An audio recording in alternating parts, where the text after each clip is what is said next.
Ok, bonjour chers amis, aujourd'hui c'est la leçon 3, les paramètres d'affichage et utilisation de plusieurs fenêtres en même temps. Donc, nous allons voir comment il est possible pour nous de modifier les paramètres d'affichage. En réalité, il peut arriver que la fenêtre principale ait une disposition qui ne nous plaît pas et que nous ayons envie de modifier cette disposition à notre goût. Pour donc faire cela, on a besoin de ce qu'on appelle les paramètres d'affichage. Donc, nous allons donc voir comment modifier ces paramètres d'affichage et comment utiliser plusieurs fenêtres à la fois. Commençons par citer les différents paramètres d'affichage. Comme paramètres d'affichage, nous avons par exemple l'affichage, nous avons la résolution de l'écran, nous avons la personnalisation et beaucoup d'autres options graphiques que nous voyons sur ce petit menu contextuel. Donc, commençons donc par comment modifier par exemple la résolution de l'écran.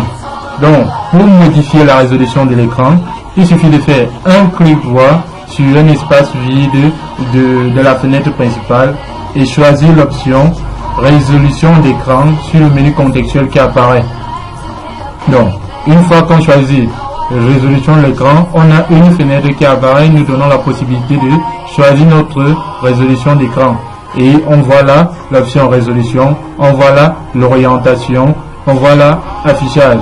Donc on peut donc modifier ces différentes valeurs, choisir une taille désirée. Si on se positionne là, on voit comment le petit 1 est en train de bouger au fur et à mesure. On peut descendre, on peut monter, ainsi de suite, pour choisir une résolution. Et on nous précise ici, la résolution maximale est recommandée. Donc, voilà, pour modifier la résolution, on a juste besoin de choisir une taille, un nombre qui nous arrange. On peut aussi choisir l'orientation de l'écran, soit en paysage, soit en portrait, soit en paysage renversé, soit en portrait renversé. Une fois qu'on a effectué tous ces paramètres, toutes ces modifications, il suffit juste de cliquer sur OK et nos modifications sont enregistrées. Donc, si je peux reprendre, pour modifier la résolution de l'écran, on fait un clic droit sur un espace vide de la fenêtre principale, on choisit résolution de l'écran, on choisit les différentes valeurs qui nous conviennent et une fois qu'on a choisi ces différentes valeurs, on clique sur OK. Donc voilà en ce qui concerne la modification de la résolution de l'écran. Maintenant, voyons comment est-ce qu'on peut modifier l'arrière-plan. L'arrière-plan, nous l'avons dit, c'est l'image qui s'affiche sur le bureau, sur l'espace vide de la fenêtre principale.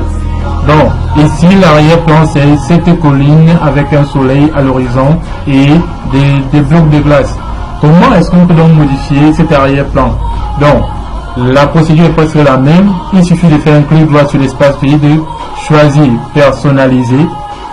Une fois qu'on a choisi personnaliser, on a les différentes possibilités qui se présentent à nous pour l'arrière-plan. Donc, on a les différents arrière-plans qui sont là, qui sont multiples.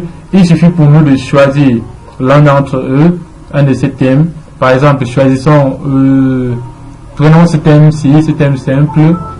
Une fois qu'on l'a choisi, on va se rendre compte que là, c'est en train de charger pour enregistrer la modification.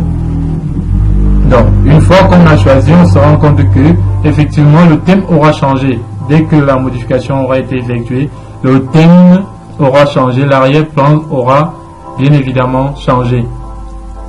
Là, ça prend beaucoup de temps pour effectuer la modification. Donc, si je peux me reprendre, voilà, la modification a été effectuée. Si je peux reprendre pour changer l'arrière-plan du bureau, c'est simple. Il suffit de faire un clic droit sur l'espace vide du bureau, partir sur personnalisation. Une fois qu'on est sur personnalisation, on a les différents thèmes qui nous sont proposés. On choisit un thème. Parmi cela, le thème est chargé. La résolution nous sera présentée avec la modification conséquente. Donc, si je clique là, on voit qu'exactement l'arrière-plan a été modifié comme préalablement. Donc, on peut également modifier la couleur des fenêtres. On peut décider que la fenêtre sera transparente. Là, on a choisi notre arrière-plan qui propose des fenêtres transparentes. des couleurs de la fenêtre, on vient choisir là Donc la fenêtre sera complètement transparente. Et voilà, nous sommes revenus sur la résolution que nous avions précédemment. Voilà donc en ce qui concerne l'arrière-plan. On peut également modifier la taille des icônes. Pour modifier la taille des icônes, on commence toujours par un clic droit sur l'espace vide du bureau. On passe sur affichage et là on peut choisir la taille des icônes. On peut décider d'avoir des grandes icônes, on peut décider d'avoir des petites icônes, on peut avoir des icônes moyennes. Donc, si on choisit d'avoir des grandes icônes, vous voyez que directement les icônes sont devenues très grandes. On peut refaire un clic droit sur l'espace vide. On descend, on choisit plutôt petite icône. Vous voyez que les icônes sont devenues très petites. Et pour revenir sur icône moyenne, un clic droit, affichage, icône moyenne. Et on a notre taille d'icône, notre préalable. On peut également faire d'autres modifications comme réorganiser automatiquement. Nous l'avons vu dans l'organisation des icônes. L'alignement des icônes sur une grille, ainsi de suite, autres possibilités. Donc en réalité, pour travailler, pour changer les paramètres d'affichage, il suffit de faire un clic droit sur le bureau et de choisir le paramètre d'affichage qu'on veut modifier et on aura une fenêtre nous donnant la possibilité de modifier ce dernier. Voilà donc en ce qui concerne la modification des paramètres d'affichage. Maintenant par la suite, il peut nous arriver qu'on ait envie de travailler sur plusieurs documents ou plusieurs logiciels en même temps. Pour cela, on aura besoin de disposer les écrans de ces logiciels de telle sorte qu'on puisse y accéder facilement. Pour donc le faire, supposons que on veut travailler en même temps sur LibreOffice Writer, qui est un logiciel de traitement de texte, et qu'on ait aussi envie de travailler, on a envie de copier des données sur, prenons par exemple Google, sur Google Chrome, copier les données et les coller sur LibreOffice Writer pour en faire un document. Donc, une fois que nous y sommes, allons-y.